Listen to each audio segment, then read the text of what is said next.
Hello everyone. In this demo I'm going to show you how to create a new virtual machine on Azure. Microsoft Azure, often referred to as an Azure. It's a cloud computing service operated by Microsoft for application management via Microsoft managed data centers.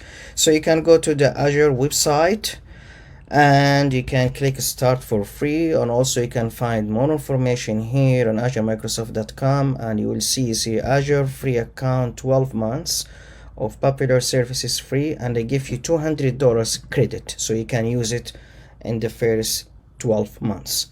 Then after that, after you're gonna create an account, you're gonna go and log in. So you're gonna log into the Azure portal and you're gonna look for, you can search here virtual machine, and or you can I believe you will have it over here because I did the search for all those services. So I'm going to click on virtual machine here, then I'm going to click here create virtual machine, and it will show you the subscription, because when you're gonna create an account on Azure, they will ask you for a credit card. So I have here the subscription pay as you go, then the resource group. So I'm going to create a new one, so I'm going to call this one RHCSA. Okay, then here the name of the virtual machine, so I'm going to call it rel 8, and here you will choose the region. So I'm going to leave it USA East, and availability, so leave it as it is standard. Then you have to choose the image, so you can see all the images over here, and you can see Red Hat Enterprise, so I'm going to select this one.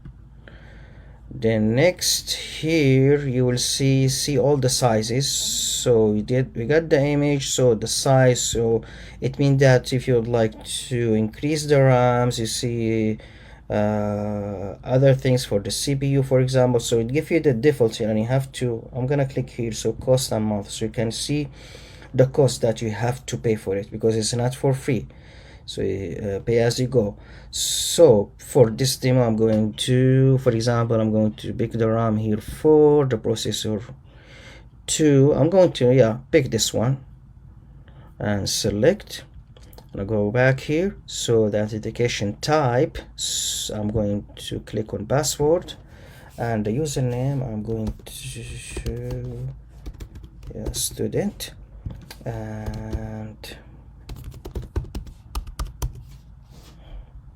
I think maybe I need to change the password. Let me check here.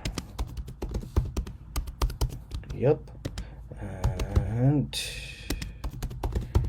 just to be the same password. Good.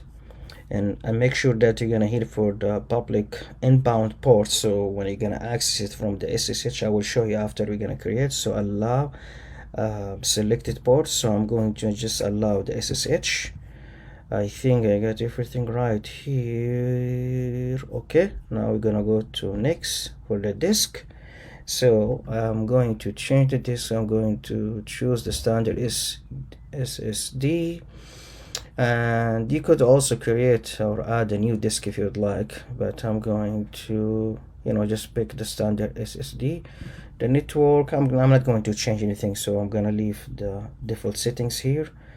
Management, we're gonna go next here, enable, so you leave everything as it is. So next, advanced, and I'm not gonna do anything here. Tags, no. Create, so we're gonna give view and create, so it will check all the information that you have over here.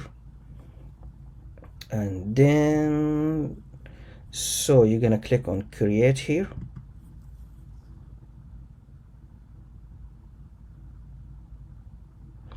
it might take maybe few minutes, maybe 5 minutes. So I'm going to pause the video right now, and guys, I'll see you once it's gonna create to deploy the new virtual machine. So as you can see here right now, so deployment succeeded. So we can go, you could go to the resource here, click on it, and you will see here all the information of your virtual machine. So here you have the public IP address. So I'm going to copy this one, and I'm going to try to SSH from the terminal here. So SSH student, and the IP address here, I believe, one second, let me check the IP address again here. So it's okay. Paste, hit enter. Yes, so I'm going to type my password. Okay, looks good. So let me check the uname. Just I'm going to type some commands here. Uname and cat /etc slash red hat release. So you will see this is the release version of the Red Hat. So if you want to check that you can connect to different websites, you could. So I think everything looks good, and so it's so easy to create a virtual machine. Just make sure that when you're gonna create a new virtual machine, you need to stop it so it is not gonna charge you. So I'm going back again here, so you could stop it from here. So if you don't want to use it anymore, so you could go to the resource group. And if you don't want the virtual machine, so just I'm going to show you here, resource group, you go to the RHCA, and you could delete the whole resource group, or you could delete everything from here. Okay, so that's conclude our session. Thank you, and see you in the next lesson.